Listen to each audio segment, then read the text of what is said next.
Yo, Fire Sticks fans, what is good? We are live. We are here. Shout out to everybody in the chat. I see y'all. What up, Chris? What up, Mello? What's good, Yerk? We in the building. Dot and Clutch Show, man. Yes, sir. Let me get clutching them live on the camera for y'all. 1 second. Where's my pop out? Why is my pop out not showing? Hold on, y'all. Let me get them live. I don't know why I'm having technical difficulties today, but we about to get them live. Let me get them in here for y'all.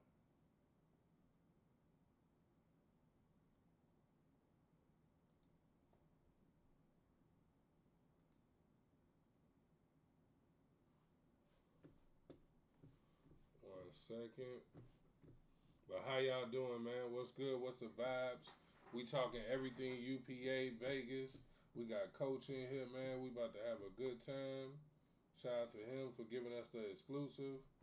We about to definitely go crazy. Hold on, let me get the right display screen. I want to get my Discord going so I can get y'all going real quick.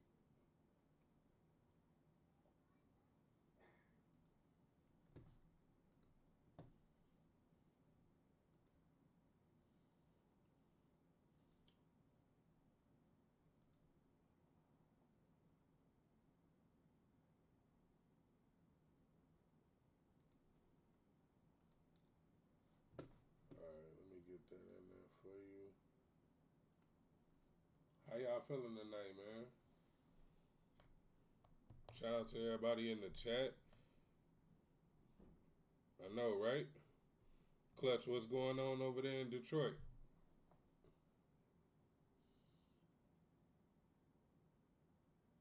Yes, sir. How about you, Coach? Where you at, Coach J2K? Where you stationed at?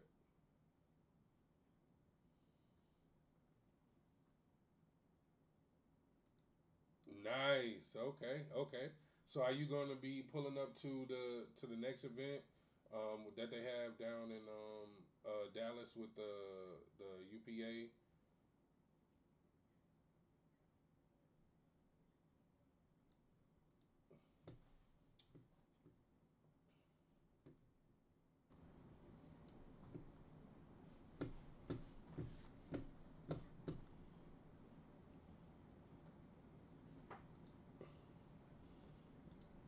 Dope. Me too, man. Me too. I'm excited to see the new productions and everything, man. That's something that we don't have too often here in the 2K community is actual production. So to have some stuff going on where we can actually get some people in person. Because of course the 2K League is supposed to be going back to in person hopefully next year. So to get something where we can actually have people and people being able to show off some talent in person is the stuff that I like to see, the stuff that I like to hear about. And I hope we can keep that trend going, man, because it's extremely important for these guys to be able to broadcast some talent, broadcast everything they're doing. And were you able to go to the old exposure experience, or is this gonna be your first time going? Did you go to the one previously?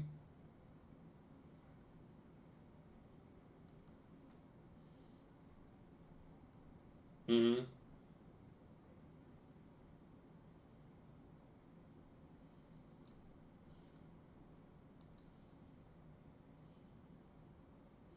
Mm-hmm.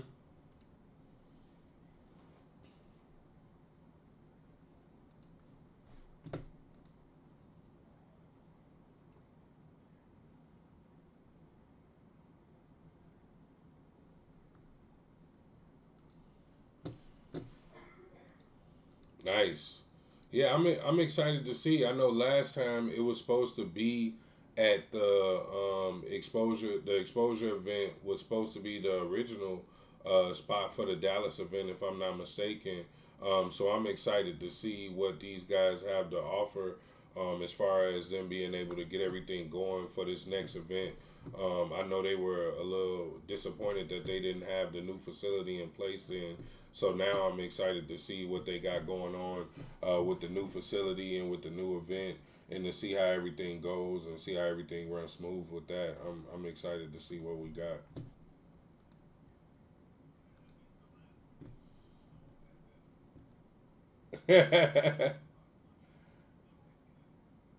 He said,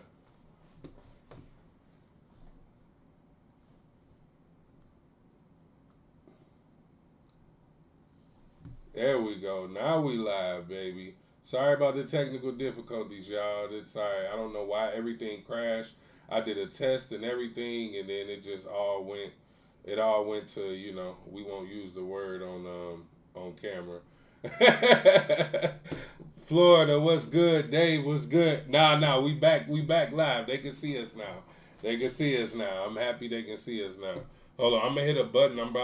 Probably about to ruin everything, y'all. But bear with me. Oh, I ruined it. Hold on. Yeah, I figured I would. Hold on, let me see something.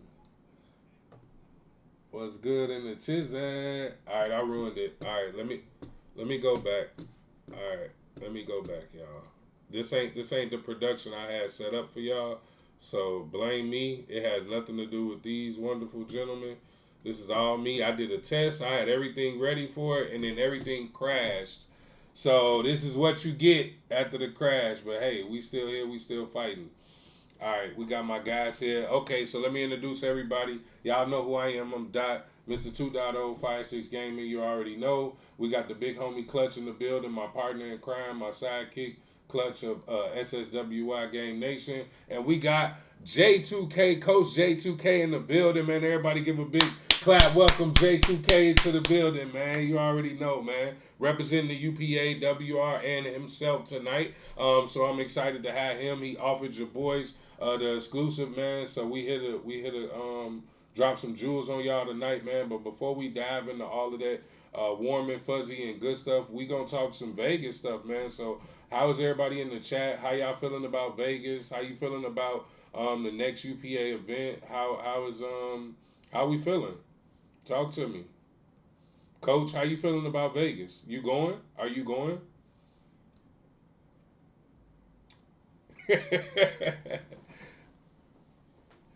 That's a long drive, like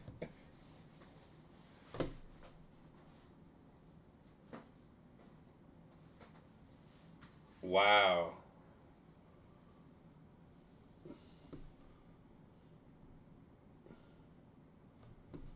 Okay.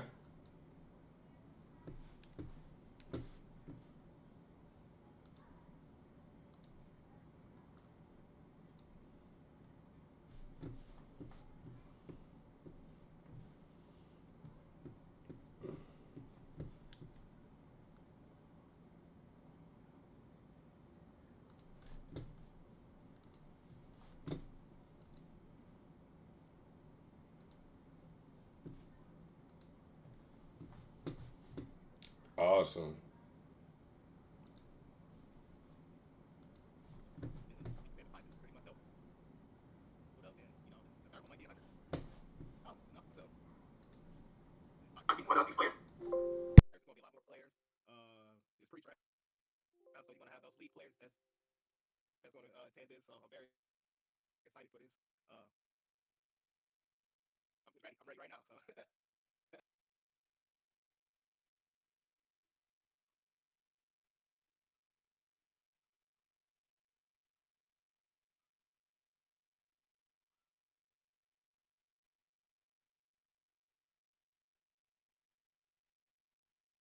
But you having some small audio issues. I don't know why it's coming up like you kind of digitized when you talk.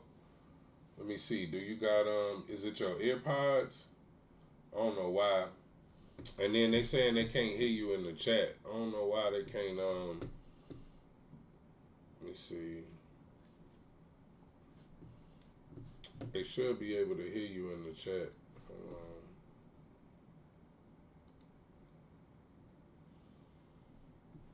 Hey, I didn't even real shout out to Hoodie Mello.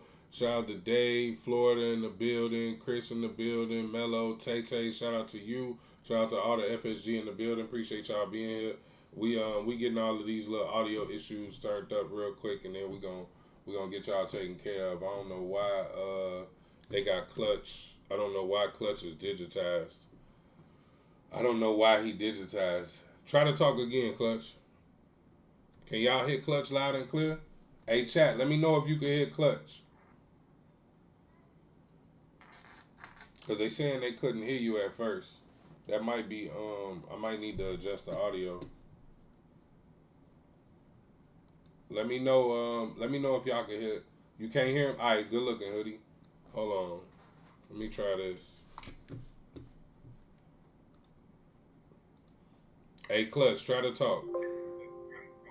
Yo. Can y'all hear Clutch now? They said they can't. Only me? Hey, can y'all hear them now? Yo. Hey, talk real quick, Coach. Hey, what's up, everybody? You definitely gotta be able to hear that. Please tell me. Okay, there we go. Bro, I had everything set up perfect and it crashed on me 3 times at 7 o'clock when I went live. I didn't have my active stream key and it went, so I might have a little delay in hearing the guys. But that's what I wanted to let's talk through it before we dive into the meat and potatoes. So, what's the most exciting thing for you, Coach? All good now. Hey, appreciate you, Coach. Tell me, what's the most exciting thing that you felt like you witnessed or experienced in Dallas? You know, a lot of the connections that we were able to make with some of these players, you know, putting names and faces together, that sense of like it's now a bit more real. This person is real, and you know, a stronger connection for the community. I think that's what I got out of the event in Dallas, and now with the one in Vegas coming up, it's going to be even bigger because not only those players that we saw, but a bunch of 2K League players that didn't get to compete will be able to see them and connect with them and make those connections and reach out here and put names to faces there as well. Yeah, that's gonna be pretty awesome. I'm excited to see what these what the league players look like. This me, y'all. Hold on one second. I'm excited to see what the league players do on the big stage. I'm excited to see how they perform when it comes to being in front of this big audience of players. Because even if you know anything about you said boost both of them. Okay. All right, one second. Even if you went to the 2K League prior and seen anything or witnessed it in New York, it's more of a smaller studio. It's not like anything that they would have experienced in Dallas. It's the studio in the NBA 2K League is great, but it's more of a small, intimate environment. It's more of let's say, depending on what day it is you're gonna have a larger crowd. But it's pretty much kind of what we witnessed for the playoffs in the 2K League, kind of like that type of setting. So now you take these players and you put them in a situation where there might be 100 teams in Vegas. So that's gonna be a huge crowd.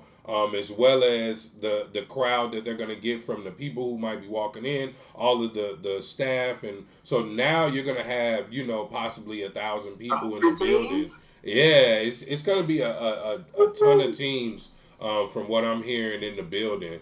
So I'm excited to see how these guys perform and what they're capable of in front of this huge audience, right? Because it's one thing when you just playing and it's maybe you're the staff members for the 2K League, it's your coach behind you, possibly your GM, but it's not like this big to do. Like Dallas was a big to do. Dallas had a really big stage presence, and I think the what we call, Coach, was the trenches with the tables. I think the tables provided a really good atmosphere for people to be able to, because communication was limited. You really couldn't. The other team can hear exactly everything that you're saying, so it wasn't like you can kind of whisper over like it is on the big stage, on the main stage.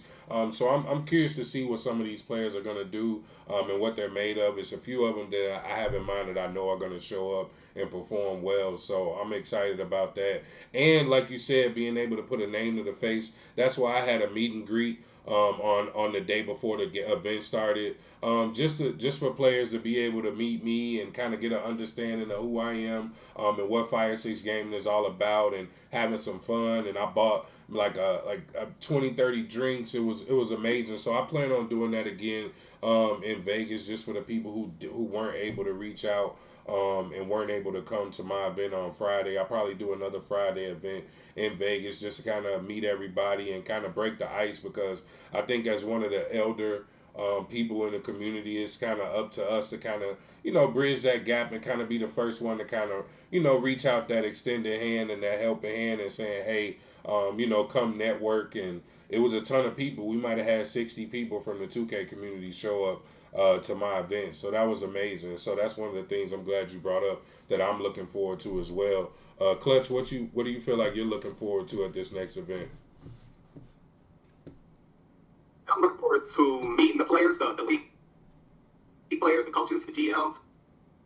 I know it's going to be like 3 times as much people out there. You still got like a digitized Clutch. You still got like it's still like digital. I think that's like a connection error. I think it's your connection. He's just lagging. Try to. Oh, it's lagging. Yeah, try to leave and come back. Leave and come right back. Pop in, pop right back out. Bet. I'll be right back.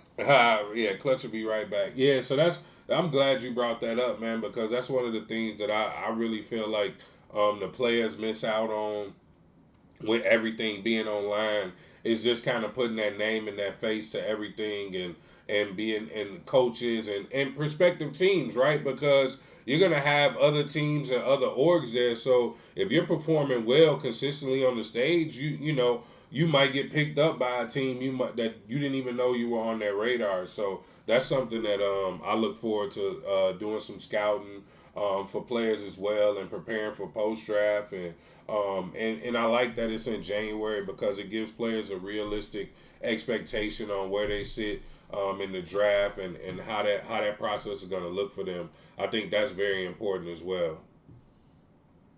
Yeah, I definitely agree. Players have plenty of time to figure out, how do they want to adjust their builds and, get the right build put together. And then, learning about that build a bit more by figuring out what moves they can do, what works, what doesn't work. We know there's plenty of time for all those dribblers to find out, what's glitchy, what's working, Yep. what's goated right now. And for the past 2Ks, it's been the Curry slide. I'm interested to see if that's still the case, or if they're going to come up with a different move that's even better. Right. Hopefully nothing that's too goated that we have to ban it, like the dribble glitch, where they're coming down the floor, going between the legs. That was just a mess. But right. we've got things here and there with the UPA that we want to try to make as fair as possible. We know we had the whole thing with the heart crusher badge that came around, and so we've got some things in 2K22 we just got to watch out for.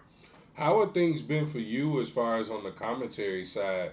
I know you've been branching out and commentating multiple things. You got football games and things that you're doing. Tell us a little bit more about your commentary journey. I know that's been something that you've been doing, and I've been watching you and kind of following you, and I'm excited to hear more about.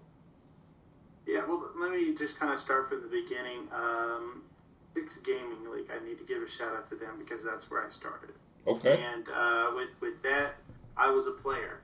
I played for a team, and we won a championship in the second season for Six Gaming League. Then I played for them a little bit longer and got dropped, and that just kind of happens. You don't really fit with what they're looking for eventually, and stuff like that happens. So in February, 6GL Slaps, the guy who runs it, he hit me up saying, "Hey, come do some stuff with us, play some COD, play some 2K," and then he said, why don't you try commentating? Go ahead and just commentate a few games for us and see how it goes. And I said, okay, I've never done anything like this before. And I commentated, and I ended up loving it. I was not very good at first because speaking was not one of my high points. I failed a speech class in high school because I didn't know how to speak properly. I technically got a D, but I had to retake it. Wow. And so I had to do better at that. But, you know, a bunch of the communication I do playing 2K and talking here and there, as I've shared, it's gotten easier just to talk. And so I've learned that commentating, you know, you just got to relax. And that's what I have progressively done since February of 2020. And that was just before the pandemic hit. So it was a horrible situation that the pandemic hit, but it helped with me getting a jump start with what I was doing. So I did a commentary for them. I then did some commentary for Militia Gaming League. Next up, Pro-Am for WR, SL2K. Eventually, I caught attention from Ev just a little bit because I reached out to him and they were doing Select. I was doing graphics at those times, and I said, hey, you do this draft through this website. I can turn it into an actual show if you give me a chance. He gave me that shot. I turned it into that show. My graphics weren't as good, but I turned it into a show. And so then the following year, he got Landis involved. Landis made the graphics. And so that kind of helped because I was calling the show on that next season. And then things happened here and there. I reached out to Hornets Venom Gaming. I actually reached out to almost all the teams, sending them a DM, whoever I could, whether it was a coach, a GM, somebody from their marketing or content creation. And I just said, hey, need a commentator because you got this whole thing of tournaments that the 2K League announced. Let me know. Big West, hit me up. I commentated 2 events, the PlayStation and the Xbox tournament for that. But then next thing you know, Hawks, the Atlanta Hawks hit me up. Hawks Gaming, Talons Gaming, Jordan West, he hit me up. I got to be able to do part of that. Funny story with that one. Nice. A tornado rolled through my home of Arlington, Texas that night and knocked out my power. So in the middle of it, I had to run for cover and everything else. Everything turned out fine where I'm at, and no damage, nothing like that. But I was so bummed out because I got cut off during the middle of that big event, which was big for me because, you know, now it's an NBA team picking me up. Sure. But one thing I really need to give a shout out to is before all this, back whenever they did a spring 16 round tournament, the 2K League did, each team had their own commentators, and OG King Kurt with Nets, he had an opportunity for me, and I reached out to him because somebody said, hey, reach out to him, and I did that. And shout out to OG. It was first round, but I really enjoyed being able to do that, and now I did this back last year in November, December, whenever I started sending those emails out and those DMs. I've already sent them out for this upcoming season. I've sent every GM, coach, and each team's DMs that are open. I sent them a message saying, hey, if you need a commentator, please let me know. I've had a few respects saying, hey, we'll let you know, and that's it. But that's about as far as it extends to. Another thing was last summer, FIBA.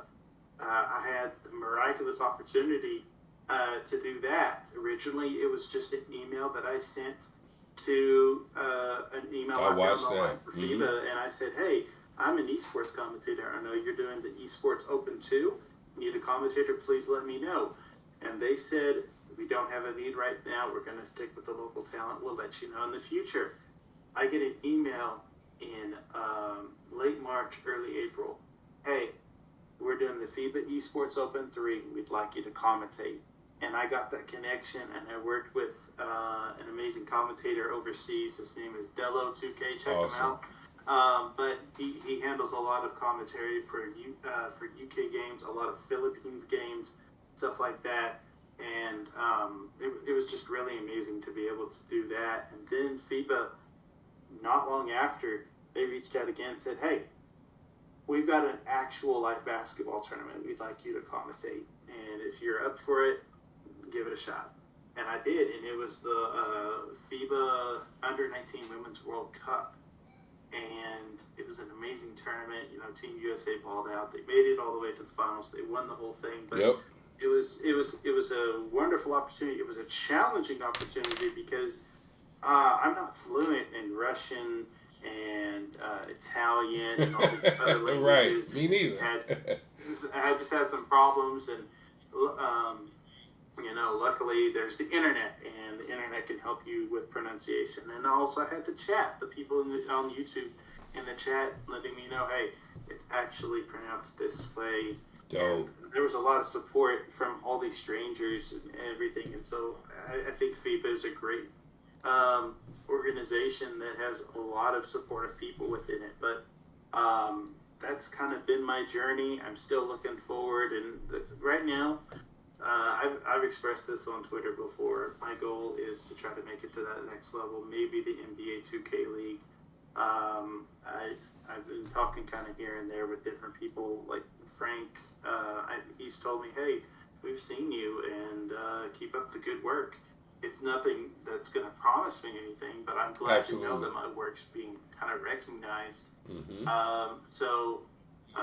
And what's even further crazy is that the 2K League, they had their playoffs in Dallas. Mm-hmm. And I have a friend who DJs for a place called the Punch Bowl Social.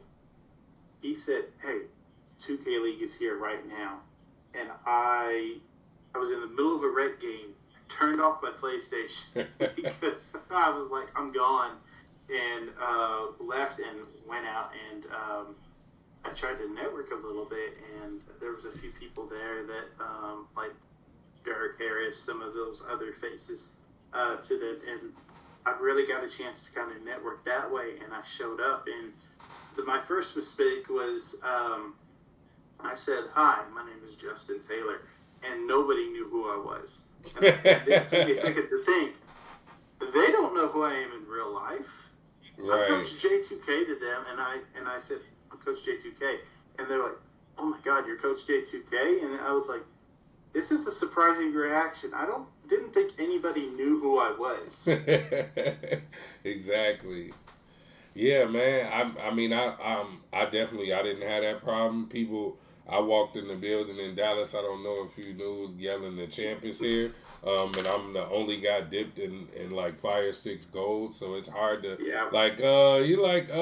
this guy, he's got the Fire Sticks on. That's probably Dot. Yes, that's definitely me. But I know I that thought you were feeling. gonna go fishing or something. I saw that hat and I was just like, oh yeah, man, bucket hat, man. I got some new tricks headed, for Dallas. I mean for Vegas, man. So I'm getting ready right now, gearing up, man, and we're gonna have some fun. I love my little bucket hats. I almost wore it today, but I'm like, I don't think that's stream appropriate with the headphones and everything. But I'm a big bucket guy. How do you like working with my buddy Dave, Fire Sticks, Dave Loose Change Dave? How do you like working with him, man? He's a great guy. He's a funny guy.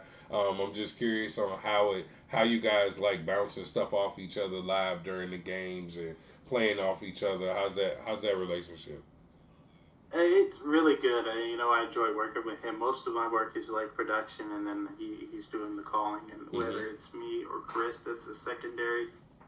It just depends on who's available, what we got going. But he's high energy. He really likes to dive into it, and just a fun guy. And one thing people notice is that high energy. I've seen the jokes. This guy doesn't need Red Bull, and this and that, and so his mouth is further along than he is. I like it, man. Like I even like the chatter, right? Because it's like, excuse me, like what else do you want? Like, do you want somebody who's kind of like dry and dull on the mic, or do you want somebody who's gonna bring a little bit of excitement, scream a little bit, say something goofy. I love that. I'm a goofball myself, so I love the total energy. Yeah, Excuse me. it's a lot of fun working with him, and he brings a lot, on the mic and off the mic. Whenever we're trying to do stuff for UPA, and it's been a lot of fun with all the connections I've made. I started with UPA with WR before the UPA was built back in March. That's whenever I first got brought on, and my main job was to do production, but I had the opportunity to do commentary. Can't mess up on that opportunity, man. That's where it's at, man. And you've been doing a hell of a job, man. So I know Clutch is having a few computer issues. That's why I was a little digitized. But let's get into it, man. We got the people here, man. Appreciate everybody tuned in. If you got any questions for me or for J2K, drop it in the chat, man. So let's drop the bomb. So I'm hearing we got a rules update for the finals, and to me, because me and you kind of started this, and it went from that Spaces. We had a wonderful Spaces that day. I'm gonna call it the spam rule. The spam update. You know what I'm saying? So shout out to Spam 101, man, for doing this thing. And let's hear about the new spam update rules. So we got some changes that's coming in, and just, well, like you said, not a change, but more of an update. So let's get it. Let's hear it, man. I'm gonna give you the floor. Yeah, so we want to make sure we have 100% clarity with the players.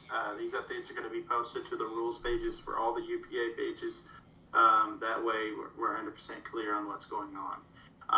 Like I said, these aren't changes; these are updates. So basically, we're adding on details of what we're expecting, what we're going to be requiring, and so on and so forth. So first off, and I've got it right here, so I'm going to kind of read verbatim what we've got going on. And that's the rule that's already been posted. It's been posted for a while, back since June.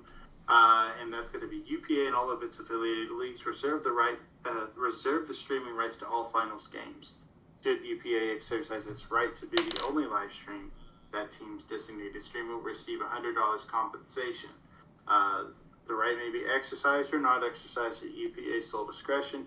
Failure for the whole team to comply with the will result in a forfeiture of the season with no refund. So basically, we're trying to let you know now we have the exclusive streaming rights. Yes, we understand that there are players. They are trying to work their tails off, trying to, make affiliate, make partner, make whatever it is that next level is. We want to make sure that it's completely understood that we're going to have the finals broadcasting. But we want to work with these players because we know that Twitch isn't their only content.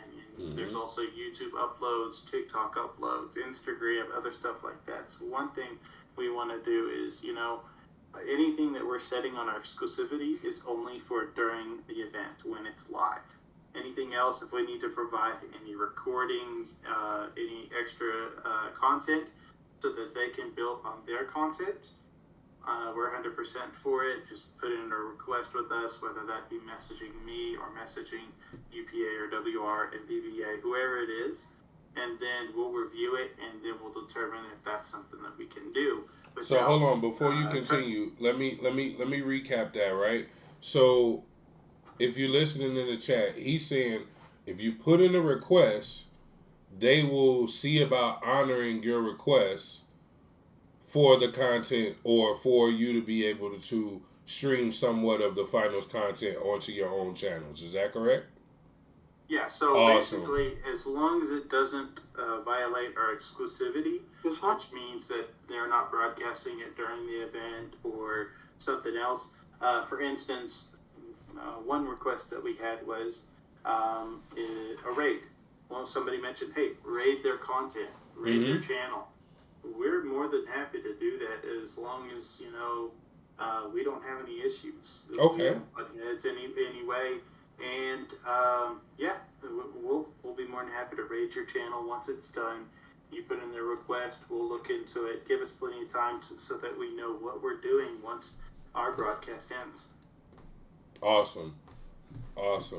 So not only are you guys willing to work with the players if they make a request, you're also going to work with them afterward if they want to be able to be rated from that actual final stream as well. So that means that Right. there's twofold. So you guys are willing to work with the players now if they have any specific requests going into it, as far as them being able to put content onto their social media, which is a win Mhm. for us. So that's dope, guys.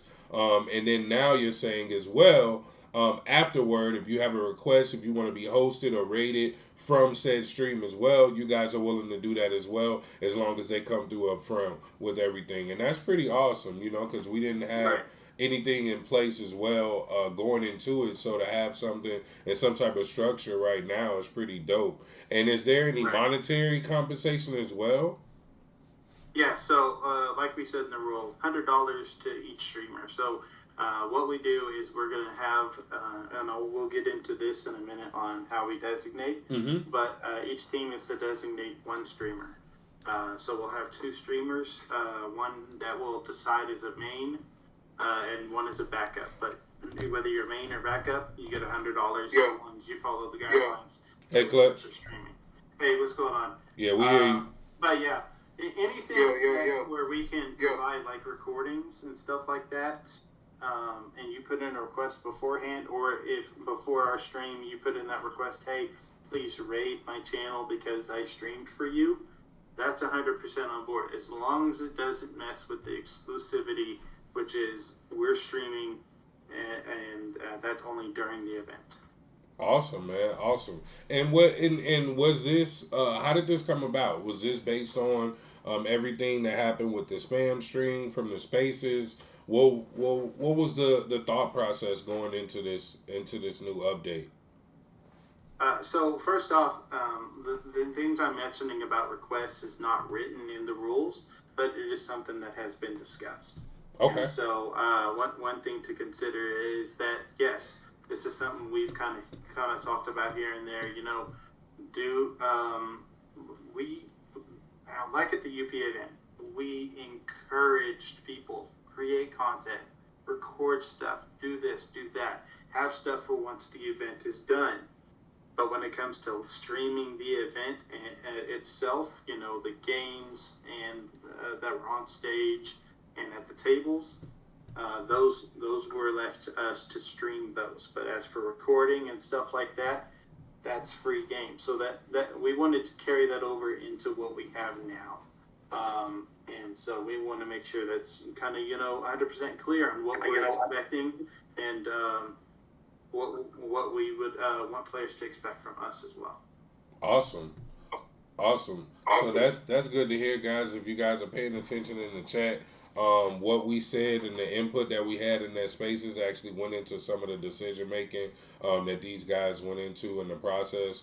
And give me an idea as far as, is this going to be the same situation in Dallas, where we're going to be able to have multi streams with the burners and the UPA being able to kind of navigate the actual mainstream? So will all of the people who play on the main stage be live in the broadcast, or how are we going to navigate that? If you know, I'm jumping ahead. Yeah. So right now we haven't discussed anything on how we're going to handle the Las Vegas event. Okay. What we did for the Dallas event was the purpose of those burners was for us to be able to record in a sense, but also give the back production room access to any games that might be happening live. That way they could show those live and in the arena in between stage games. So if there was any game going on the main stage, they tried to bring in a game elsewhere. Nice. And that was kind of the focus of it. We have to tweak a few things here and there, mainly some audio things, because one of the things that you talked about was at the back tables down in the trenches. It was loud. It was hard to hear. Well, whenever we tried to go back and listen to that audio, it's hard to hear what those players are saying. That's a really good point, man, because when you were the trenches were, it's like I even let my guys know, like, and we even positioned people to sit next to each other based on how the seating was set up. So we made sure we had Jaden by Seldom, so the 1-2 would be able to kind of lightly lean over and communicate with each other. But I understand the audio issues you have because I had people mic'd up and I had a camera mic'd up live there, and it caught like all of the background noise as well. All of that was like all included. So I understand what you guys were going through as far as those audio issues in the trenches. So I'm wondering, we had a question in the chat. Are they going to be able to have tables for orgs in Vegas? I'm not sure about that, Revenge. I'll be honest with you. I kind of, my guys, we all had like VIP tickets. So we kind of hung out. Yeah, we kind of hung out in the VIP area most of the time. But it's probably going to be based on space. I'm not sure if you'd be able to have like a table for all of your orgs. I kind of had to maneuver my way, so I did most of my like clothing giveaways and everything inside of the VIP area, and kind of so I did a lot of my merch and stuff in the VIP area and in the out in the open. You'll have a chance to kind of do it out in the open. Me and the team, we just kind of had a ton of boxes. We had about four boxes, and we just kind of walked the boxes in. It's gonna I don't know about spacing with COVID and stuff like that, so it's probably gonna be limited because it's gonna be so many teams. So my advice to you would be kind of just be prepared to kind of have some boxes right there. You and the guys kind of bring it over and be willing to kind of just kind of whatever space you get, kind of just do it there and let people know and kind of give away merch and stuff and things of that nature. I'm also going to be announcing next week that I'll be able to help some teams with merchandise as far as getting them some jerseys. I'll be able to handle a ton of teams if you guys really are serious about your brand and how you look down there. I'm willing to help you guys with getting some jerseys printed up and things of that nature. So I'll be announcing some stuff like that next week, just to help some of the guys and some of the teams kind of better represent themselves when they get down there. So that's something that I look forward to as well. I was just about to say that you can take dressing press, you got to be more professional as far as doing this, take it to the next level. And especially this pro I'm seeing just jumping to the next level each and every year. Like you said, Call of Duty saying everyone. Correct. Every team has jersey. Has jersey. So, no lacking and none of that. So I definitely expect at least 75-80% of the teams to have jersey. Yeah. Biggest time, so there we go. Yeah, I'm just looking at the questions in the. Yeah, it seemed like your mic, Clutch. They saying your mic's still messing up. I'm not sure if it's still messing up. Mike, I think it's your connection, your internet connection. It's just lagging behind a little bit, and it tries to speed up. It's trying to speed up and catch you, and it's making it digital. It's probably because of all of the rain you got going on. It's probably jarring the signal and whatnot. So don't go nowhere. Just sit tight. I got you lined up. Type some questions in the chat if you got anything for Jay for me, Clutch, and I'll just say it so you don't have to worry. But I still got you here. One of the questions is, like that was perfect.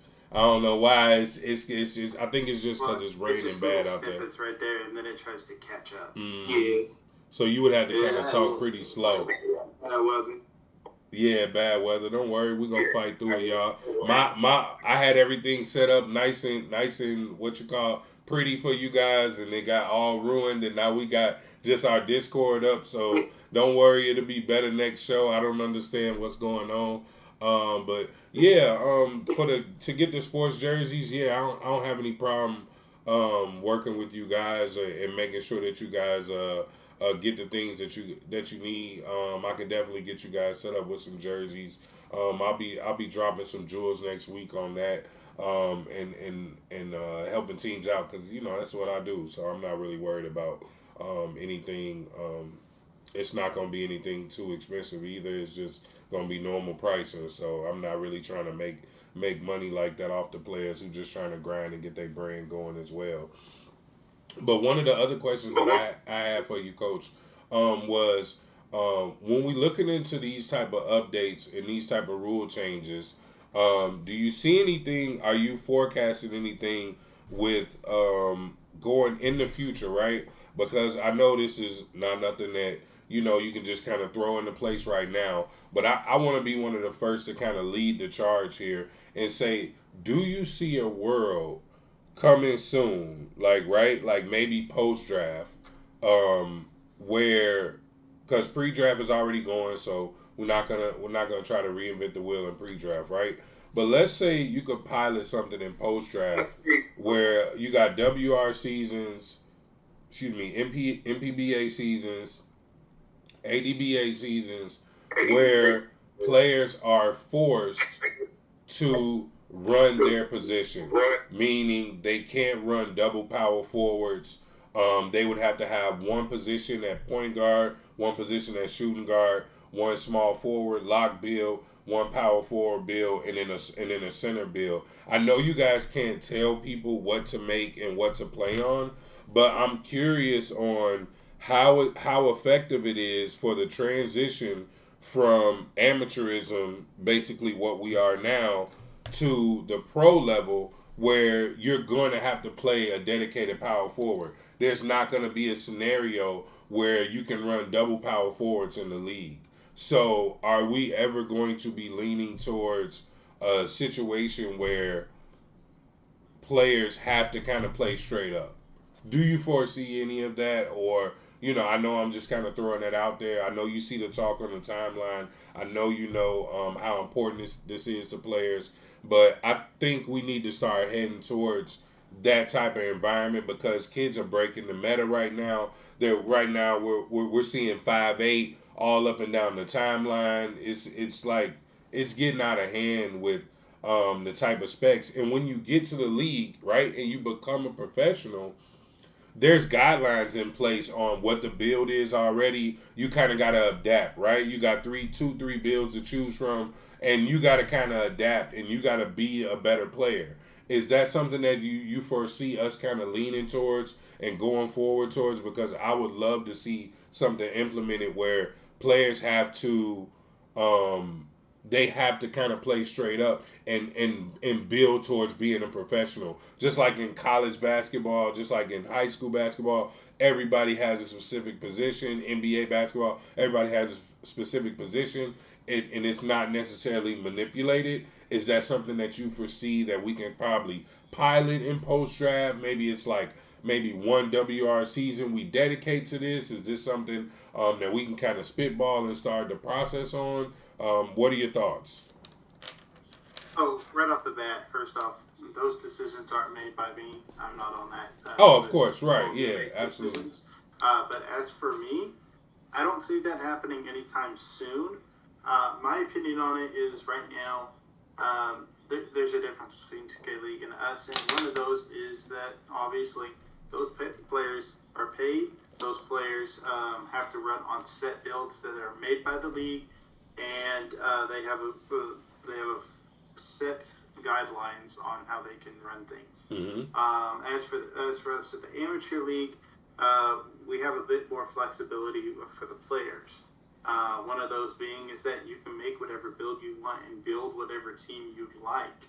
And that can come with some problems here and there that we may have to address at certain points. But so far, I haven't really seen any specific issues where, people running to the same build at the same time has caused, a widespread thing of we have to go with this option because it's the championship building formula. Because there are teams that run the 1-1-1-1-1 and they are very successful. But right now, I just don't see it happening. That doesn't mean that it's not being discussed. But, Okay.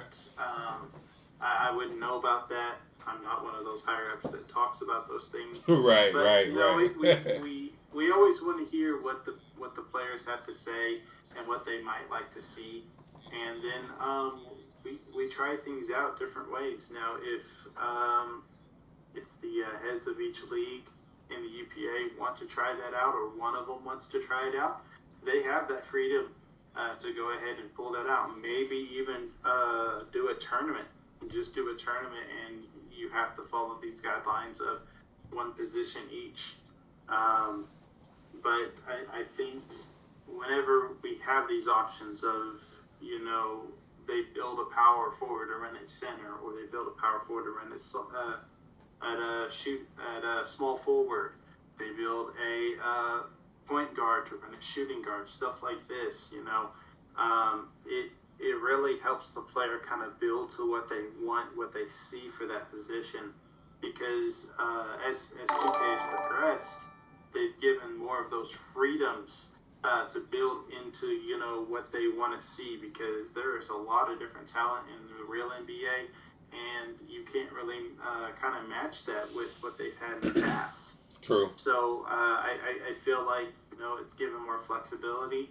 Are we going to get to a point where that flexibility is a little bit too much? I don't know, but we'll just have to see. Okay. Yeah, man. I'm kind of throwing it out there. I know, Christian said in the chat, man, people want structure, man, and it seems like, even this, and I understand this is for money. You can kind of do what you want. You pay your entry fee. But it seems like every year we got something where it's like the Wild Wild West, man. And if I got to be the person, maybe I'll start a tournament for post-draft that kind of works around that and builds around that. And I'll give players a chance to let them know that it's coming, to kind of give them an idea so they can start picking out builds, kind of matching up players. And therefore, we can get a better idea of what the players are going to be going or leaning towards, or let's say moving towards for the league, man, because, a lot of these guys and gals who are out here playing, giving it their all every day, it's not like the double power forward can be beat, but it's almost like you got three centers out there. So you got three centers in a lockdown, and it's basically putting the situation where you shrunken the court. It's already a small court, and you're shrinking the court even more for the point guards. And this is a lock friendly game. So with it being a defensive friendly game, which is something that everybody wanted and everybody requested, you got your wish. It's a defensive minded game. We're gonna see a lot of point guards get graded out. We're going to see good point guards get graded out. Hopefully none in Vegas on the stage, but it's gonna happen. It's not a situation where 2K League coaches or scouts or GMs, I'm pretty sure they're not gonna fault you for something. I just saw Spam get graded out, and we all know he's a hell of a player. So it's the type of situation where it's a defensive minded game. And they buffed up the defense to kind of coincide with the point guards being able to contact dunk on everything walking last year. So you kind of got somewhat of a balance right now. The complaining should stop. But with that said, having 4 lockdowns on the court, it's like it's gonna get out of hand soon. And it's not gonna be the type of basketball that they're gonna be able to play on the next level. And I'm all about getting these kids to the next level, but having 3 centers on the court in a lockdown is gonna get taxing. It's gonna make for horrible games. Yeah, it's playful, and it's gonna make for horrible games to watch. And we got to protect the integrity of the game. We got a ton of people doing content. We got a ton of people who's out here, beating their feet, making sure that they're doing everything they can for this content. I love to see all of the uploads and everything that's happening. So to me, it's more along the lines of, I want to see these guys win. I want to see things change, and I want everybody to be able to start preparing yourself for the next level. I think a lot of times people look at, let's say me at Fire 6 Gaming, and they put us on a different pedestal. It's just a matter of me being prepared for everything, right? And that's the type of preparation that you got to kind of overthink your opponent. You got to overthink things sometimes just to be able to get yourself on the level of prepare, on a level where you're prepared to tackle anything. And I don't think some of these guys are prepared to play at the next level based on some of the teams that they're playing on. And this is just me personally. And I'm out here scouting. I'm scouting kids. I'm looking at everything that they're doing. I'm watching how they're playing. I'm watching more than people think I'm watching. And a lot of people see some of the. You can see now. Some of the fruits of my labor doing pretty good, like, right? Because a lot of people who've left FSG or were a part of the org when I was grinding and helping them make things happen are doing really well right now. And I'm proud of the outcomes that they're having. And I'm proud to seeing people flourish right now. And one of the things that I hold my hat on is being able to identify talent. And it's hard sometimes to identify the talent when they're on these teams, and these teams are just so meta-based. It doesn't really broadcast how good you are when you're playing on a shrunken court. And that's something that I kind of want to protect if we can, and just something to kind of throw out there. So when you're in a meeting or something, maybe you throw out the idea that this is something that's whispered around the community, because we appreciate guys like yourself coming on. We went from a spaces to now players are going to get paid for the streaming thing, and that's awesome. So you're not giving up something. You're going to make some money. You're going to be rated back. You're going to be able to possibly use some of the content that's created on your own social medias, for your TikToks and your YouTubes. So those are all big wins for the community. So we appreciate people like you who's out here fighting a good fight and helping us get stuff done. And that matters. And I hope people understand that things don't happen overnight. So this is a wonderful win and I'm excited to see who's in the finals now. And you said it's based on the Elgato. So talk a little bit more about that. I don't know if you dived into it as well. So it's talk about the capture card. Yeah, so we'll get to that in just a second. Let me go ahead and go down some of these more detailed rules as they show in the rules that we're going to be applying. So First off, we talked about the rule itself. Now we're going to get into the details of the extension of those rules. First off, no player, coach, GM, sponsor, or team representative may broadcast gameplay except to a designated source accessible by UPA and its affiliates. So basically, we're going to provide a designated source where you're going to send your feed to, whether that be through Discord, through a Twitch burner, or what we're going to try recently is, because of our program vMix, we're going to try vMix Call and try to see if we can work that in and if that's going to be a viable source. The next part of this is no player, coach, GM, sponsor, or team representative may rebroadcast the gameplay during the event. The keyword is during. So basically, if you've got the footage, you recorded it, or you accessed our footage, and you're just rebroadcasting it after the game, there's no problem. But what we don't want to see is somebody, screen capping and sharing it on their own feed whenever it's linked to one of those teams in any way, shape, or form. Okay. And so we have, a committee that'll talk about if that does happen. They're watching, they're looking, they're seeing for any connections, and we're going to try to enforce that rule. We do understand, people kind of want to do watch parties here and there, of the event. I know one thing that was mentioned in the spaces was, do a Discord or a Zoom call. Those are great places where you can watch the game, and it can be broadcasted privately, screen cap privately within that group, to where they can watch it and talk about it. And right now, we don't have anything against that. We just don't want anything rebroadcasted, let's say YouTube or Twitch or Periscope or Facebook Gaming, something like that. That's just kind of the rule we have in place right now.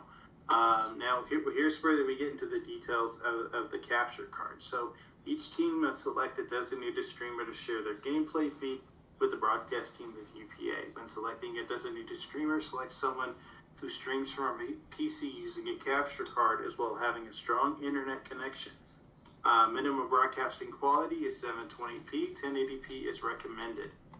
Gameplay feed set to UPA must be void of all overlays, including text, camera, and donor, subscriber, followers, notifications.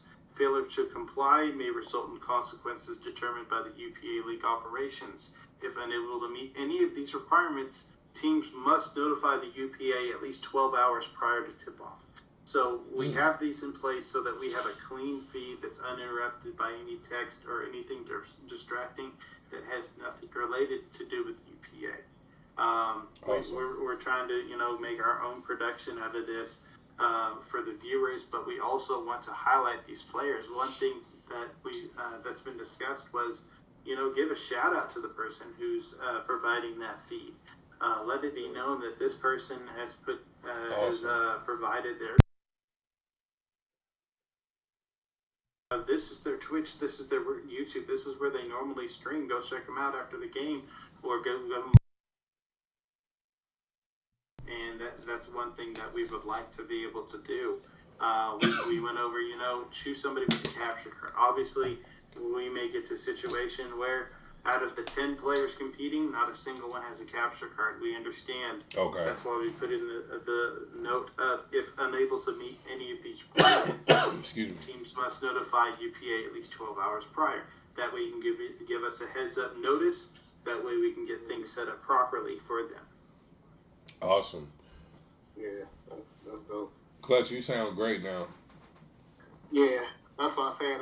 It just the weather. And The weather and the video. Small audio. Hopefully everyone can hear me. Yeah, they But can I hear you just loud wanna and clear now. Yeah. I just want to piggyback off that. Like the rules is set in stone, and how you explained it was, I think it needs to be like maybe you guys could do like a video or something, because like a lot of people don't read in details in these rules like they should.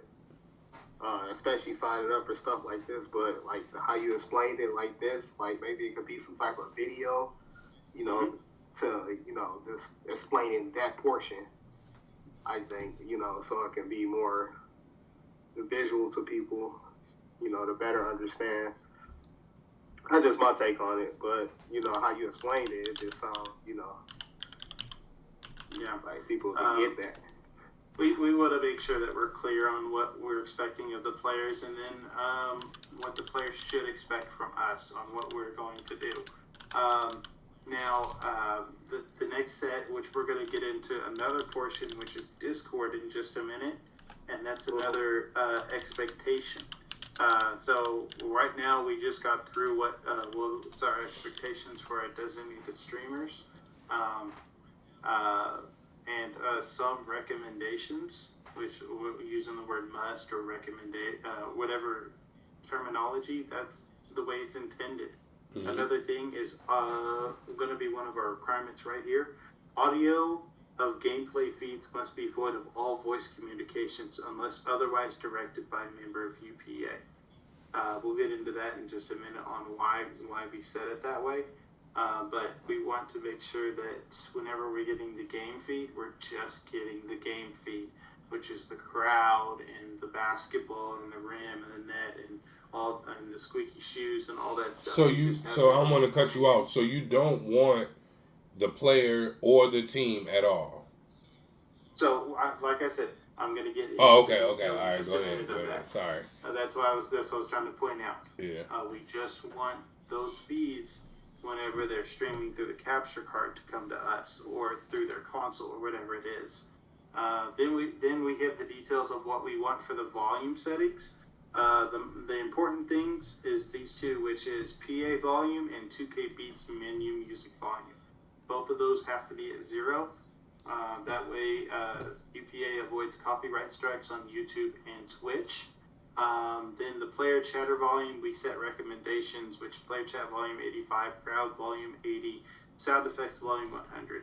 Those can be kind of, moved around a little bit, but we want some kind of sound of those three from the game. Now here's where, this is why I was talking about, I would get into it. Mm-hmm. Teams are expected to join a Discord channel provided by a member of the UPA broadcast team. Teams will use the Discord for team communication. Teams will join Discord no later than 15 minutes before tip-off. UPA reserves the right to access and broadcast Discord audio at any time during the event. If unable to meet any of these expectations, teams must notify the UPA at least 12 hours prior to tip-off. that's why I wanted to say this, is because we're not going to have the audio of the teams going all the time. What we want to do is we want to designated times for listen-ins, maybe an entire quarter, maybe 2 minutes, but we want to get a feel for how each team is doing at certain points of the game. This team is down 20. What's their vibe right now? It's third quarter. They have plenty of time to get things going. So what are they saying? Just like the right 2K now? League. Just like Right. the 2K League. Okay. That's kind of where we got the idea, and it's something we want to do. Okay. But we have this in place. Teams are expected to join the Discord. We want them to join the Discord so we have access to the audio so we can share it with the fans. That way we also can separate, a little bit of that audio from the commentary, because that's kind of one of the hard things to do, is try to balance that audio of gameplay, voice chatter, and the commentary. And so with these three separated, and at the control for the broadcast team, then we can make sure, the commentators are heard whenever it's those moments, but we can also designate times where we can crank up the volume for the players and their chat is being heard by the viewers. Nice. Now, one thing that I'm going to get into next is I'm just going to say it's because of spam. The spam rule. This is going to be an expectation from all teams and players. Designated streamers will be compensated for sharing their gameplay feed with the UPA broadcast team. Compensation may be forfeited at any time if UPA determines that their streamer has intentionally provided a poor quality feed, disrupted the feed, or applied overlays. Now, the reason I say this is that it was never proven. We didn't say it happened. Spam still got paid. We didn't have any rule in place for this. But it was a feeling that this is my view myself. I don't think Spam provided a good quality feed to us. He was the designated streamer for his team and didn't provide us a good quality feed. Whether that was intentional or not, I don't know. But that was my opinion of the situation. So that's the reason for that rule right there. We want to make sure that, everybody's being professional about this. And by saying it wasn't a good quality stream, exclusive rights to streaming. So when you say it elaborate on good quality stream. Yeah, elaborate. Was it an overlay involved? We didn't have any issues with that. What an issue was with quality. We know Spam has a capture card. He elected not to use that. Instead, he elected to stream through his Xbox. Unfortunately, Xbox does not provide the best quality output on stream, even at 720 or 1080. So we had an issue with providing a good quality stream. The streamer on the other side didn't have any issues with him. They were very open-minded with what we asked, which was, hey, adjust the volume here for this. Hey, we can hear your chatter. Turn that off, please, so we can get you only through the Discord. And didn't have any issues with them. The only problem was it was just a poor quality feed, and that was because it was from an Xbox console. Now, is that something where in the future you can let them know, like, hey, this is, like, is there a way to, well, now it's kind of mandated that the person has a capture card, so that I don't even have to ask that. So that's good. Like I said, in the event they don't. It's not mandated. Right. It's expected. Okay. So what it is that we're going to expect you to use a capture card. If you can't use a capture card because nobody in your team has a capture card, we understand. It's just not going to make a good quality broadcast for us, but we'll make the most of it. Okay. Sounds good. Clutch, what did you have?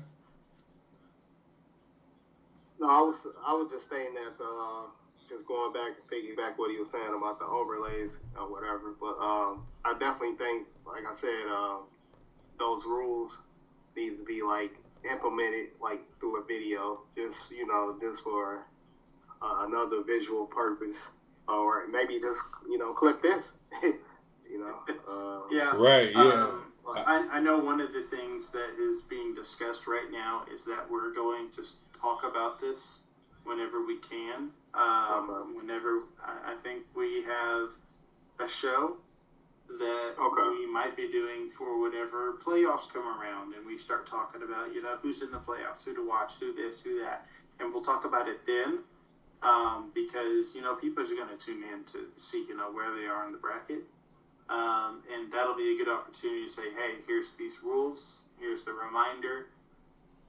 Don't be surprised when you get to the finals if you're one of the teams in the finals. Nice. Okay. Yeah. I like that. I like that idea, man, because it's and I like what Clutch is saying with the visual aspect, and maybe we also the reason why I wanted to do it here versus the spaces is because the spaces isn't recorded. So for the people who miss it live, they might not be able to see. At least now we have a video link where now people will be able to pull this up, go right to the YouTube, and then now all of the information is there for them.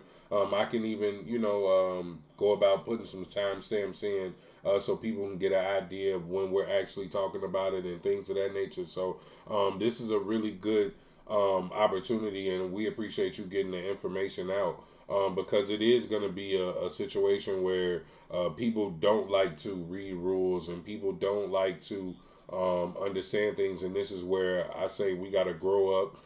And if you want to be a professional, you got to understand the rules and understand what's in front of you. So, and to Clutch's point, a video would be really good.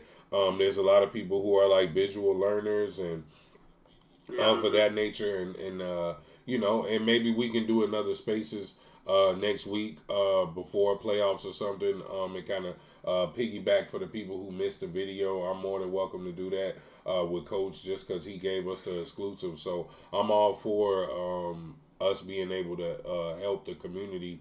That's what me and Clutch are here for. This is what we do. So that's why when you reached out, it was wonderful. I'm like, yes, let's get this going. Let's get on YouTube so these guys can have a blueprint, or at least have something they can go back and watch to kind of explain what's going on, and things that can help with the community with better understanding. So it's not like a situation that we ran into with Spam where the community is hurt by something or they're upset by something, because at the end of the day, you're not going to be able to please everyone. You're not going to be able to make sure everybody feels the warm and fuzzy. So at least being able to take some of the feedback and being able to get the information and get things implemented, even being able to reward the players with monetary compensation, the host, the raid, things of that nature, those all help as well to kind of lessen the blow of what they're going to be used to for the finals. Yeah, and like I said about the video portion, it's not that, like I said, you know, a lot of these players are young in the community. Not to say that they can't read, maybe they're not reading it correctly. That's why I said the video is probably, you know, a better thing for the community as far as like explaining, because like I explained it now. You know, I totally get it. You know, Doc totally get it. Mm-hmm. But, you know, the video portion will definitely help them better understand. Maybe they wasn't reading it correctly, you know, and things of that nature. And I like the aspect of you guys streaming it just because it gives those other players a chance, you know, to get that shine and get that recognition, not just those main streamers or those elite players. So I definitely like what you guys are doing as far as that. And having the one stream is really good. Before I get into that, Daz, we plan on doing a weekly spaces here. Me and Clutch with the Dot and Clutch show. It's just a matter of we wanted to have something. I like to hit on when it's going to be something big and something juicy. I don't want to just be doing spaces just to be doing spaces, because then it waters down the value of the space. It waters down the content that we're going to provide inside of the space. But I definitely agree. We can definitely start working on a weekly spaces and give you guys something to look forward to. And I can give you some topics and some exclusives like we did today, to kind of get you guys going. Some things I'm hearing behind the scenes and things that we're working on behind the scenes to kind of make sure happen and go right. for the community, because this is what we do. But one of the things that I wanna hit on, that I think was extremely important in Dallas was the aspect of the one stream being the main broadcast. It allowed for players, unknown players, to be able to have a coming out party. Because I remember just myself, like, I have wonderful relationships with some of the guys in the 2K League, GMs and head coaches, and I remember Famous calling me after game 2 of the Beard Game series, asking me, who the hell is Jaden and where did he come from?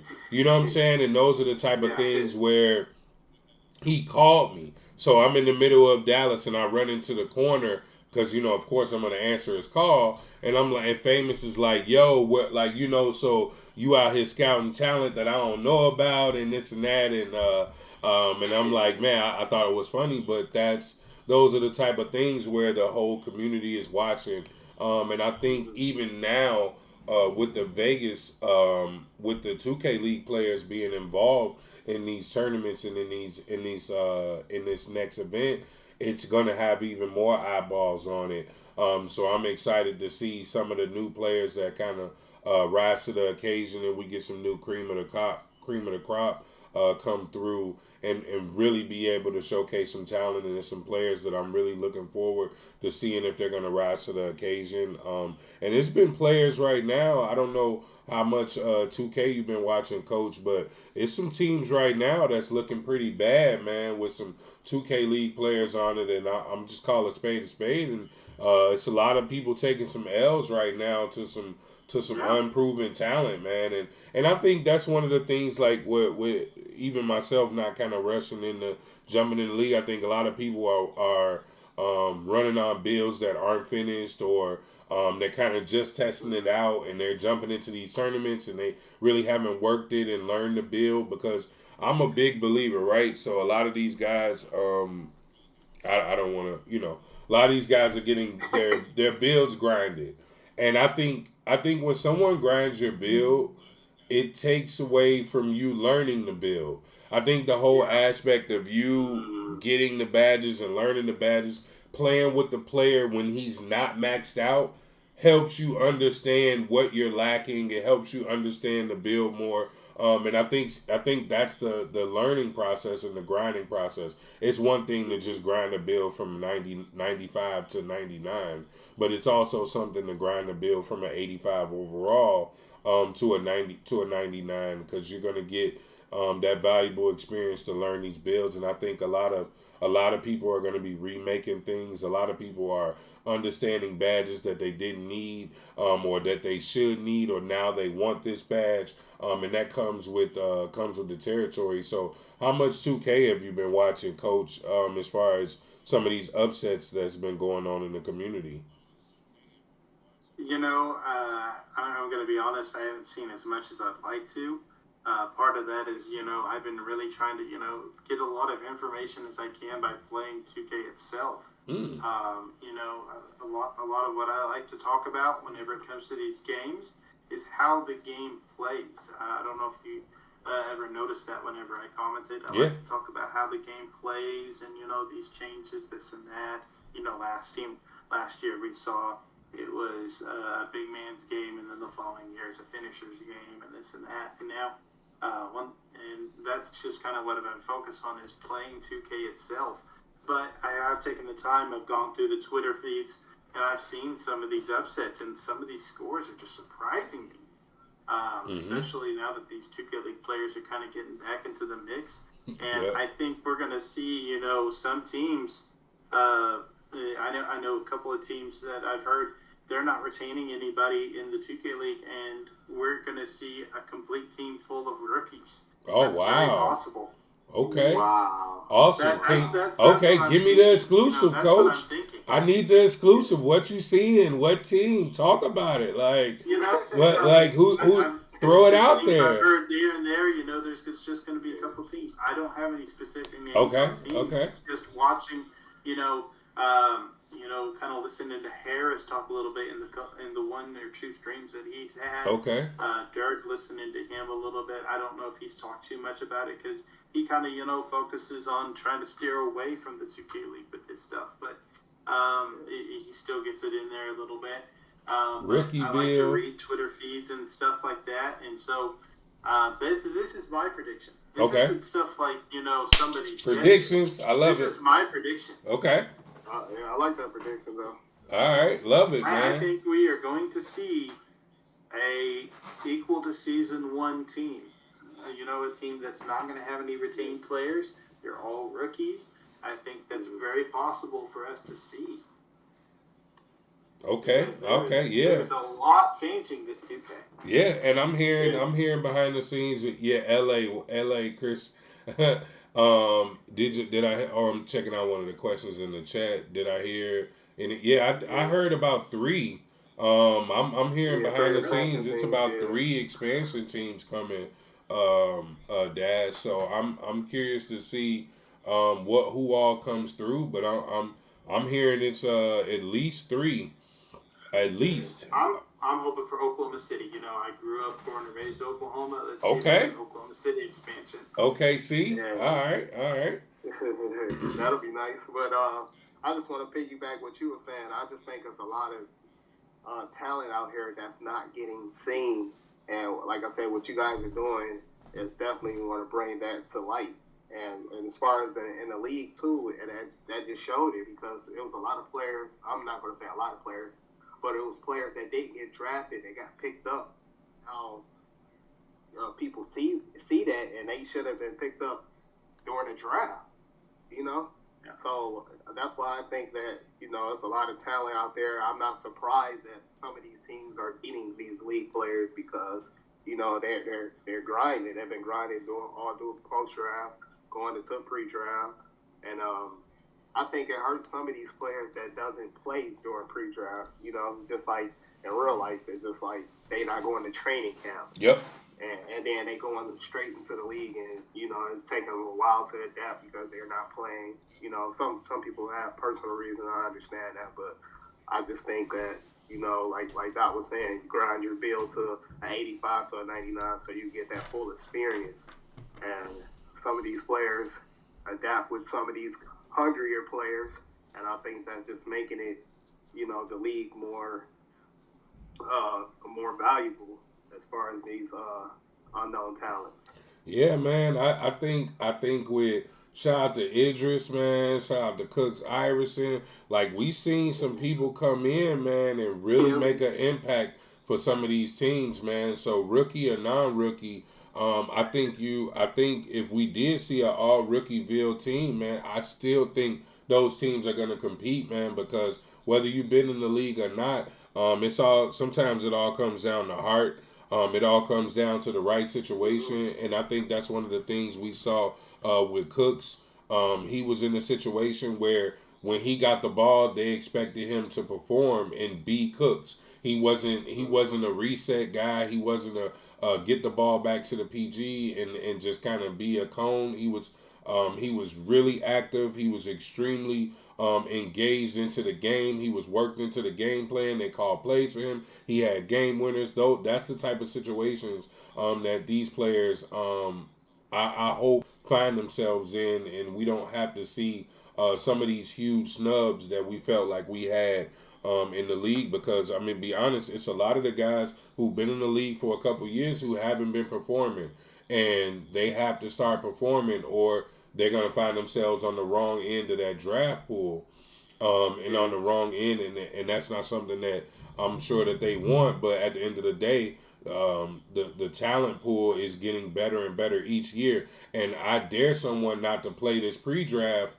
and try to get in because it's on PlayStation now. Back in the day when you had the league build and there was exclusivity and it wasn't on a console, okay, you could say, well, playing on retail doesn't matter. Well, now playing on the actual PlayStation is going to matter somewhat when it comes down to mechanics, dribbling, and things of that nature. And then now you just have to adapt to the league build. So I think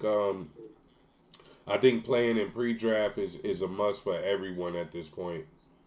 And I don't think only the players should be held accountable, like you said about the talent that's getting deeper and deeper, and those players that's been in season 1 and season 2 and starting to fall apart. I just think it's starting to expand, and that goes for the coaches and GMs as well.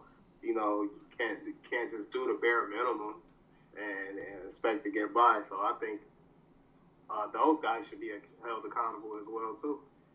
Yeah, absolutely. Absolutely. And some of the things that they're talking about in the chat right now is some of the marketing on the 2K League should be a little bit, let's say, upgraded, as well as this All-Star game is kind of late notice for the fans. And I understand. I was a little disappointed that the All-Star game was after the season, because a little bit of the anticipation of the season is kind of gone now. It's kind of died down. Players are kind of focusing on the players and their actual builds and actual teams that they're running on. So but I'm still happy that they're doing it, just because, you know, hopefully the players get an extra bonus, or, you know, being deemed an all-star or selected by your peers is one thing. I didn't understand the no power forward thing. I don't know if you got any insight on that, Coach, on what went into that. I don't know. Yeah, I didn't understand that too much, guys. So I can't really speak on it too much. My take on it is I'm happy that there's an All-Star game. I would have liked for it to be before the finals, just because, you know, it's the let's say the hype around the league is kind of dying down right now. It's pre-draft, so if we would have done it before the finals, it would have still been, you know, it'll have been more anticipation. It'd have been better for the commentators who commentated the finals to talk about the All-Star game and what players did. It's just more content. So now the content's coming in a little bit late, but hey, to each its own. I know it's still a new league. They're only in season 4. So I mean, I think the media for it and the you know, everything could possibly do better. I've reached out to 2K League teams to let them know that I could assist them with their own individual marketing, and their own individual like video presence and social media presence. So, you know, I haven't been afforded any opportunities at this moment, but we're still here. Like, there's people in the community that can help with engagement and help with making it a little bit more exciting. That's something that I do. I take pride in, and at Fire Sticks is our videos, we try to make sure that they're visually appealing and exciting, where you want to watch them, you want to see what's going to happen next. And I think that's something that the 2K League we're missing on right now, as far as the excitement around these videos.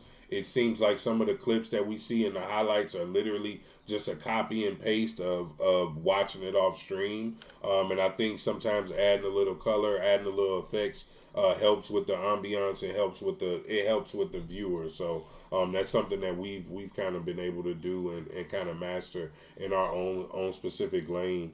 But enough of that, though. It's still young, like you said. It's in the fourth season, so I'm looking forward to season 5. Is there anybody, Coach, that you look forward to seeing possibly get drafted? Have you been building relationships in the community where you want to see certain people win? Anybody you got your eyes on and that you want to see kind of make that leap this year? You know, right off the bat, the first I can think of is, you know, Johnny Red, Glizzy season, and just as well as Spam. I think Spam would I think he can't go great. into season The 6 talent though. For it. There's also some other players. Those are just players from Liquid and GNA, which GNA is now Zero Gaming, I believe. Okay. And so, or I don't know who became Zero Gaming. I know there's changes to team names here and there, but okay. Yeah. So anything that any of these teams that we've been seeing, you know, really compete in WR, UPA, and PBA. I'm really excited to see those leaps happen, but those 3 I think are really going to stand out. I don't know if they're exactly going to be, you know, 1, 2, 3 right. Out the Yeah. gates. No, but absolutely. I would love to see their development during pre-draft. Awesome. So is there anything else UPA related that we need to hit on as far as the rules update before we get totally off topic? I think you did a wonderful job explaining it as far as what we got coming, the compensation. So players, we got monetized compensation coming for you. We got streaming opportunities as far as you being able to take the content, putting it on your own platform. And that's something that's going to be wonderful for you guys, especially some of you big name streamers and things of that nature who are getting a ton of people. You will be compensated. You will be able to use footage.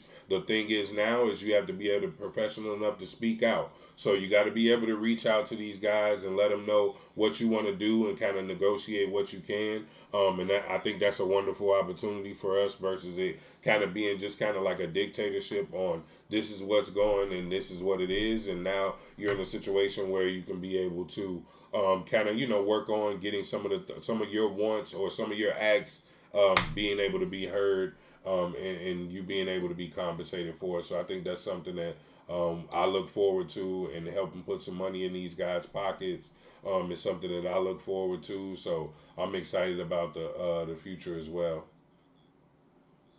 Anything else I missed on, Coach? No, not really. I mean, I'm just kind of excited for what we've got going on later on with, seeing what's going to happen with UPA, which is going to lead to some possible changes to rosters in the NBA 2K League. So I'm excited to see how the next, 6, 7, 8 months are going to go. Awesome. Now, give me an idea on with the UPA. We heard going into it about expansion. Right now, I don't see any other additional leagues that have been added to the UPA. Do we have anything in the works or anything coming as far as pre-draft, or is that going to be something where the new teams the new leagues might possibly come in and post-draft? Have you heard any whispers or anything in the background you can kind of inform us on? No, that's going to be anybody above me to make those decisions, and eventually, if that happens, they'll let us know. Okay, awesome. Because I thought we were going to get some expansion, some leagues kind of wanting to work more with the UPA after having such a big event in Dallas. And now they play for 30,000, and now they'll be playing for 50,000 in Vegas. I know I seen that there was a post about the registration is going to start opening up soon, which is good. Which kind of gives these guys 2-3 months to kind of get everything ready and get their affairs in order to kind of make sure they get out to Vegas and everything kind of runs smoothly. So I'm excited about that. And hold on, we do have a question in the chat. Could you ask more about structure as far as paying for UPA certified leagues? I don't think that question is for him. We'll have a we'll have a broadcasting questions. Yeah, anything about the broadcast and the stream. Yeah, he's not. Coach is more. He's more along the lines of helping with the broadcast and the streaming aspect of it, and that's why he was able to kind of sneak some of the rumblings of the community into those meetings and kind of get some stuff done for us. So that's why I was happy to have him, and we were able to get the exclusive, so we can kind of be one of the ones to help usher that in, because it was in our spaces where we kind of went through everything. So I'm excited that he was able to get that done for us. So I'm not going to hold you any longer. We already been on for a while, and I appreciate your time, Coach. And I appreciate everybody for the show. If you don't have any other questions about the broadcast or anything, now is the time.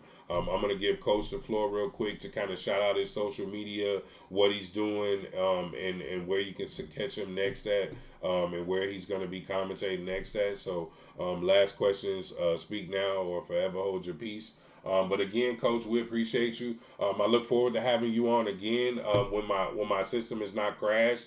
And I have it nice and neat, like how I had it prior to it crashed 3 times at 7 o'clock right when we started. OBS is like that, so I'm gonna take that on the chin. I'm not gonna feel too bad. I'm not gonna beat myself too bad up for having the Discord up. But it's a pleasure having you on, and we appreciate you kind of informing the community. We'll do a spaces next week to kind of just for the people who missed this. And just because it started with us, so I'm happy, and hopefully we can get spam in there. to kind of speak on what his thoughts are on the new update and everything, and how you guys are making change and kind of compensating the players. So I appreciate the opportunity to help you with this. So right now I'll give you the floor. Shout out to all of your social and let people know where you'll be commentating next and what you got coming up, and we'll be able to support you. Yeah, right now there's nothing set on commentating just yet. You know, I'll be kind of commentating here and there with UPA and WR, stuff like that. As people contact me and let me know, hey, they want me to commentate, I'm free to it as long as they, hit me up. That's fine. Still waiting to kind of see what might be going on with some of these 2K League teams. I know I had the great opportunity last year. I'm hoping maybe I'll get a few hit me up this year as well.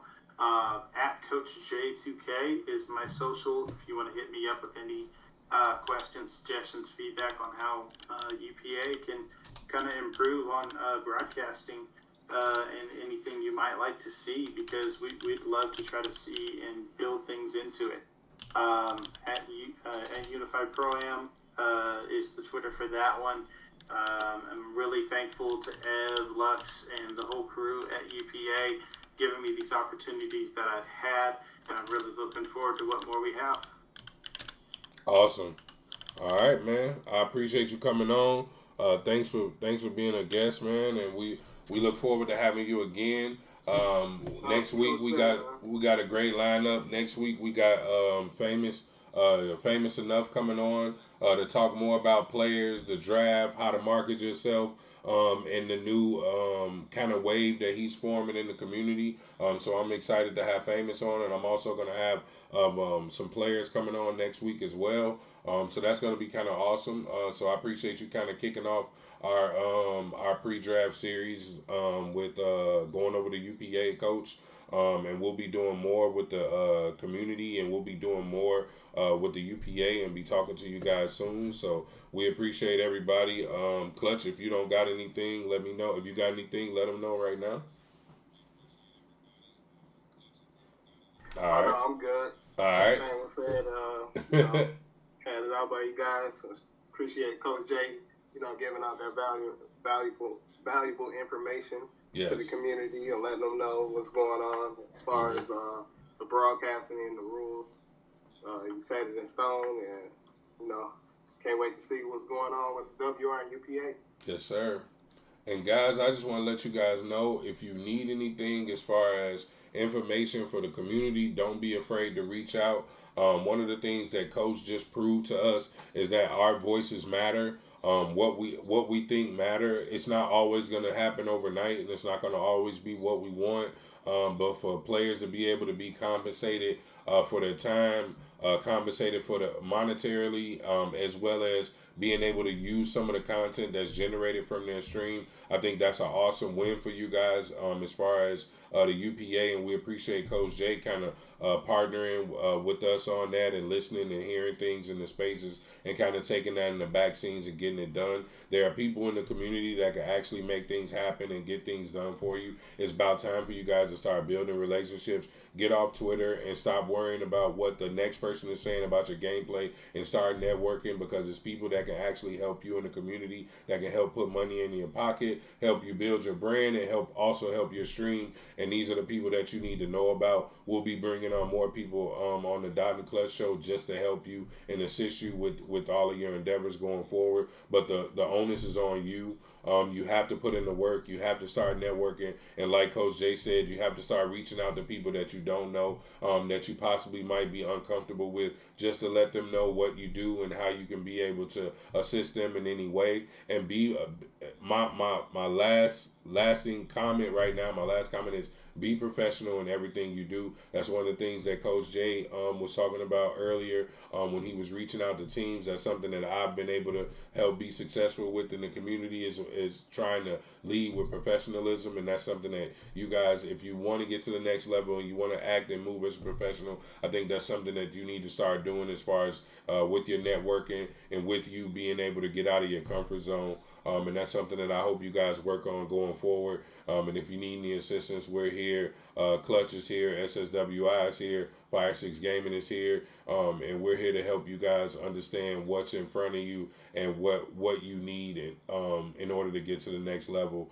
So we appreciate you guys tuning in to this episode of the Dot and the Clutch Show. Thank you for working with us through all the technical difficulties. Don't know why things crashed, but it is what it is. But we had a wonderful show. Shout out to the Coach J. Shout out to the Unified Pro-Am, WR, MPBA, ADBA, all of the people who make these things happen. And I look forward to seeing more of you guys and gals in Vegas, and we're gonna have a good time. So see you soon. We're out. Peace.